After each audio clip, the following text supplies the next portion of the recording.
Monsieur le Premier ministre, affaire Benalla, le secrétaire général de l'Élysée ment sous serment au Sénat. Gilets jaunes. Macron annonce ne pas toucher à la retraite à 62 ans, prendre en compte les doléances dans le RIC. Mensonge. Convention citoyenne, proposition reprise sans filtre qu'il disait. Mensonge.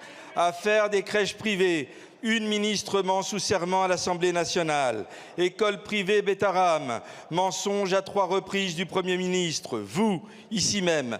Dans une république laïque, on n'est pas absous de ces mensonges en récitant un Notre Père et 3 Je vous salue Marie. Nous ne sommes pas en conclave. Le conclave, justement, celui sur les retraites. Renouer avec le dialogue social, bla bla bla bla, foutaise, juste pour garder votre place. Les députés élus pour rompre avec la Macronie, connaissant tous les faits évoqués et qui, complices, ne vous ont pas censuré, ont trahi leurs électeurs. 2 tiers des Français veulent la retraite à 62 ans, ceux qui souffrent en fin de carrière et qui n'en peuvent plus d'aller mourir au travail. Pour toutes ces personnes, c'est un nouveau mensonge.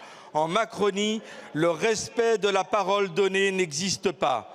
Le pire de la politique est ce grand foutage de gueule, cette gouvernance par le mensonge au plus haut sommet de l'État qui déshonore la République, bafoue la démocratie et méprise les élus du peuple.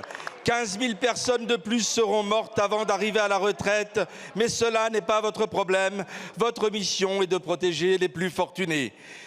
Ce conclave n'était qu'une arnaque. Ma question est simple.